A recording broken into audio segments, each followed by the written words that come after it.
So my name is Alisa, and I'm a walking artist.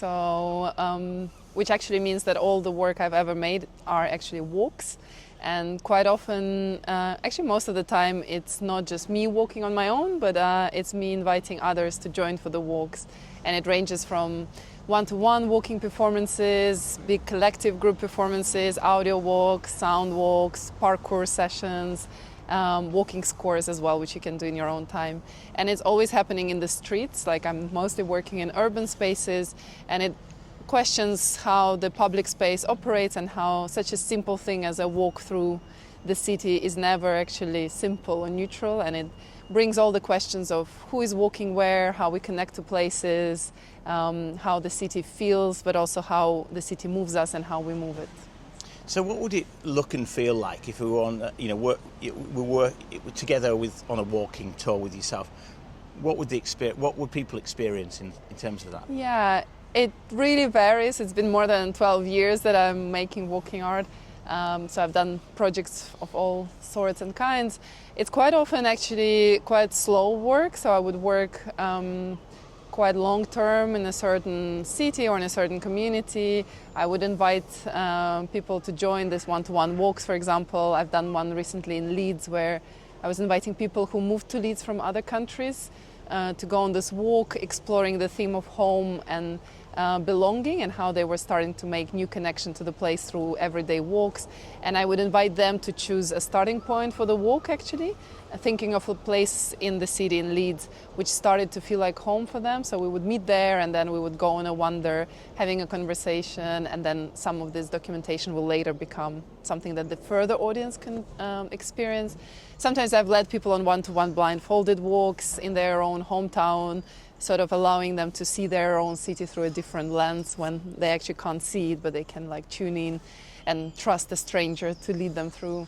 Sometimes it would be like a big collective walk, like I've done in Minsk, where it was the same sort of route that we would go on and on until there was at least someone left. So it went for more than 8 hours, and we were just like doing this repeated walk, seeing what changes when you keep like circling the same route. So it really varies. And then I'm also doing this workshops or like smaller walks where I'm in a way sharing some of the methodology with a wider audience, so people can join the walk and experience some of the taste of all the small exercises that I've developed during it. But quite often the bigger walking projects I do are quite long-term and involve like different mapping, counter mapping, one-to-one walks, spending a lot of time in a place and with others. It seems like it's quite an immersive experience then. Yeah. And it doesn't seem like you're, when you think of, I don't know, inverted commas, walking tours, you're thinking about, noticing bits of history or, interesting facts. But I'm getting the sense that's not what your walks are about. Yeah, I think it's maybe almost an inversion of it, almost the opposite at least, but also structurally the same, at least in terms of I'm not interested quite often in the context of the play. Like I would not ignore it, so there is always like awareness of the place and spending time in a place, but the focus is maybe less on, let's say, historical facts or known stories, but more on the people on the walk bringing their own expertise and their own experience of the everyday. And maybe that's actually worth mentioning that my focus is quite a lot following like the traditions of situationists and others, is specifically on this like very everyday, very banal, what like Georges Perec would call like infraordinary things that are the walks we do all the time, which we don't even think about, the walk we remember really well from home to school, or like the walk we do just from the nearest shop to back home, and how looking at this same sort of routes through different angles, through different senses, we can keep experiencing and finding more and more in the same things. And also it is quite often about like revealing this, what I call like walking expertise of everyone, like the stories we hold, and like the sort of personal knowledge, the knowledge in a way like ground up rather than any narratives that are already existing or already known. So it is still interested in certain stories and connections, but it is about everyone's, whoever comes on the walk, their stories and their experiences rather than any narrative that I'm bringing into it. So something like, we're speaking here in Aberdeen, we're at the Nuart festival in Aberdeen, and you'll be doing some walking tours here. How do you go about, because this is a city I'm guessing you haven't been to much before, and you're obviously exploring the city for the first time yourself, and then going to lead people around it. So how do you go about preparing a walk like that and presenting the type of experience that you've just described? Yeah. Most of the work I make would be quite long term, and it's spending a lot of time, and it's returning, and it's over time. I also see the value of this more like just exposure to a place and not knowing, and seeing how you can arrive as a stranger, and what's that potential of not knowing, and what is the potential of like discovering the city for the first time and wandering and getting lost. But what I would still do, I don't think I've ever done a walk where I would just come and do it. Like I would still arrive several days before, like I did now, and I would wander around and find like, first I think we were talking earlier, like it's really important not to be searching for a good path or the right path, but allowing myself to just wander and see what happens and see what places attract me. And then there is almost this like by now expertise of creating a certain type of route, type of mood, where I know also, which would include some more like gathering places, more narrow streets. So it's quite often more about the psychogeography of spaces, of like how places make you feel, or like narrower, darker, wider, different, like more inhabited, more like abandoned places. So it's almost like the way I would create the walk is with these themes and with these emotions and with this like sensations of different places, but also some very practical things where I'm like, okay, this sort of walking score, like walking prompt, I want us to do in pairs, so it needs to be a place where we can walk next to each other, or like for this one I want us to gather in a square. So sometimes it's literally also the structure of the place that I'm like looking for. So yeah, it's a combination of both, and it really feels like by now I'm actually also quicker at finding those routes because I've done so many. But also you really feel when you get it. It's like, it really feels like a puzzle. You're like, oh, okay, this is. And I had even comments when, for example, I did that one in Leeds, although there were a lot of local people who came, but they were like, oh, I've never experienced, like I never went on this route, or like I never connected those two places. So I think there is that, as I said, power and tension in not knowing, and just figuring out for yourself, but then of course also the local and the expertise of those who might come. So you mentioned this is a sort of shorter, intervention, but a couple of times now you mentioned that a lot of your work is over a longer period of time. Mm-hmm. So what does that look like, and how does that work?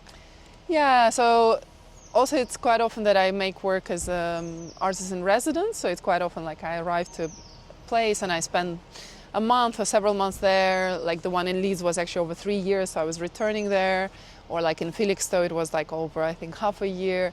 And it always takes time to build relationship with a place. So I would just, again, like wander around, hang out. And I like to use the term I learned from Resolve Collective, who use this term deep hanging out. So it's about just spending a lot of time not looking for anything, getting to know your local corner shop guy and all of these things. And then it's also quite often how I then would spread the word. For example, if I'm inviting people for one-to-one walks, I would of course use some of the social media, but also I would do a very old school one of like printing small flyers and going to the market and putting them there, or like putting them on a bus stop and then just seeing what happens or who comes. So it's quite often I do work with a community, like not an existing community, but with strangers, whoever like picks up the leaflet or decides to dare to go on a walk with a stranger, or like explore a certain theme.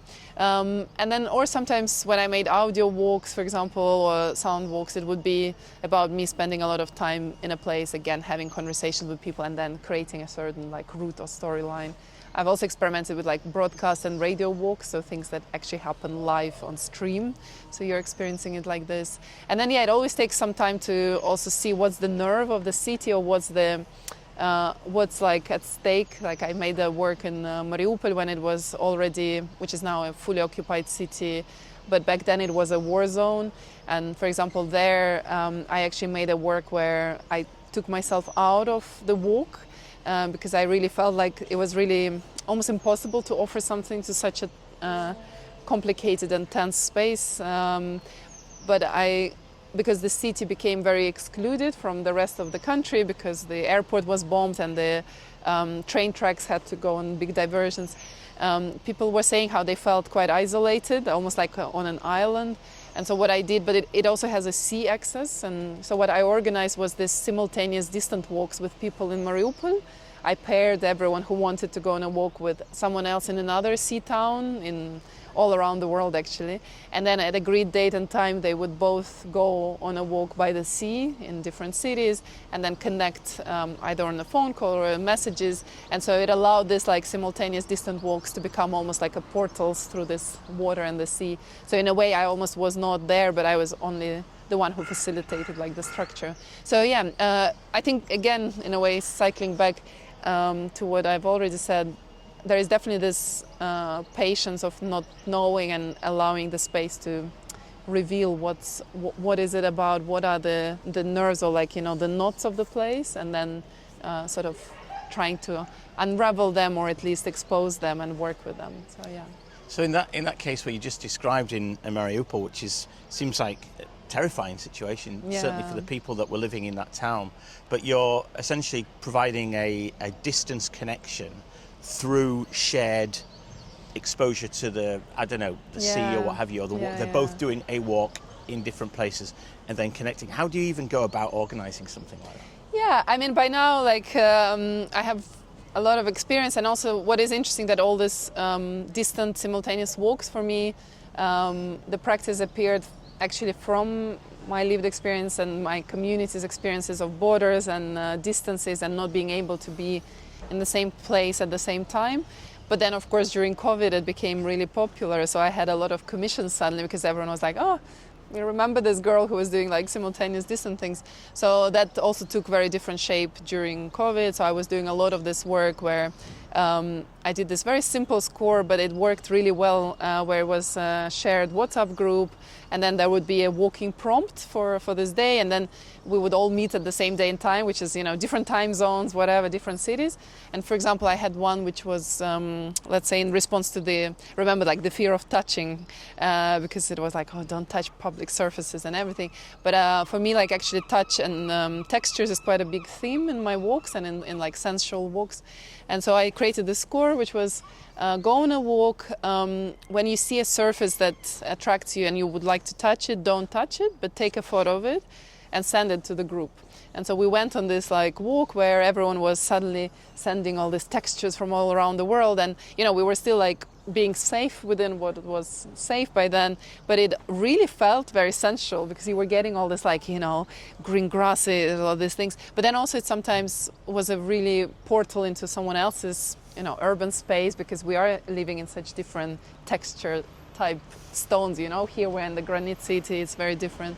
But also it was like a way of being able to stay together while apart as well. So it was also about like this creation of a sort of social portal where we could share this experience and be touched by each other's walks and each other's where we are looking at, although we were very far apart.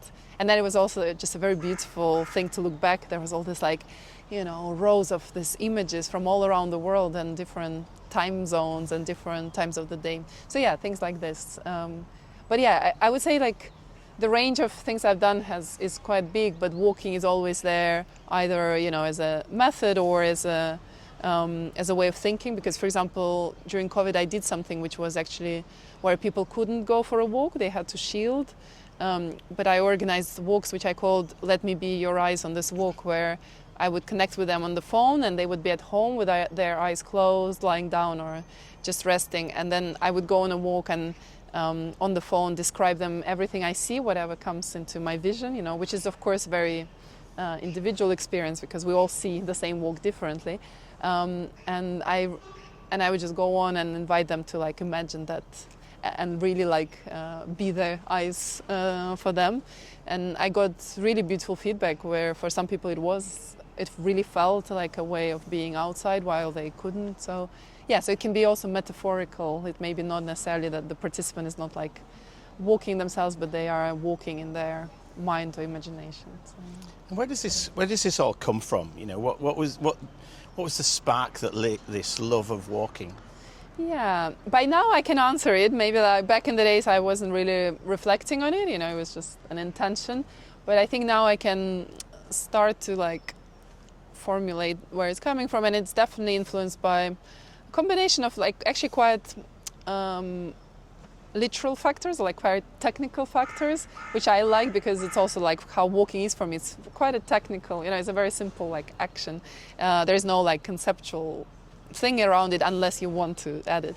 But I think it mostly came from my experience of migration and like moving to London as a teenager and starting my sort of education journey there, and two simple facts like having very little money and a lot of time, and no really. I grew up with like my grandmother in Moscow, so before the idea of home was very strong. It was all about like, you know, this very care and softness, and the home. I was a very like home kid, you know. I almost didn't play with like anyone outside, and then being thrown in this like big city with terrible living conditions, and that's another whole conversation. I managed to live 10 years for free in London, but it was a challenge. So home no longer, it somehow became like inverted. It was no longer the place to return back to. I would just, you know, go back to like sleep and shower, but it suddenly became the public spaces, the streets, you know, the long bus journeys, just to waste time because buses was the only thing I could afford, and I couldn't, like bus pass was the only thing I could have. So in a way it became about killing time, or just like, you know, wasting time and being in the around, and, you know, coming back to the deep hanging out, just being there. But also with this idea of like trying to build a connection with a place which felt at first quite non-home, and this knowledge and this expertise of all the pathways, all the small tiny streets of London, all the like, you know, free public toilets, all the places where I can get warm or like get just sit for a while without buying anything and things like this, became like this empowering, like a superpower. And then I would just do things like I would wake up and I'll be like, hey, like I'm gonna go and walk north until I reach the end of the city, you know, and I would just do simple things like this, or like I would walk by the river until, you know, until I can no longer walk by the river and things like this.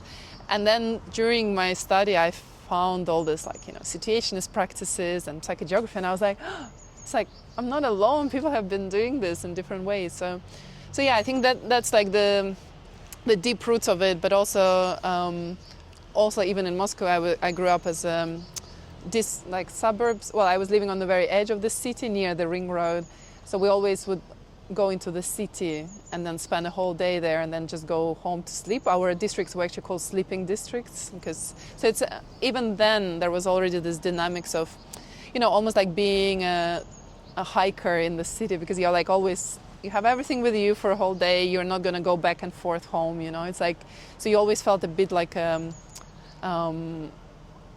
on a journey even within your own city. So yeah, it's a combination of these things. But then at some point I realized that this is like the only thing I know how to do, and also that I would like to share this with others and offer them also a way of, or some tools to see the city that they maybe, you know, don't like or hate, or they don't have free time, but like what could be the small tiny gestures, like, you know, just looking up or taking a photo of that same tree every time you pass it by. What could be this like small gestures that can actually empower you and allow to see the things differently?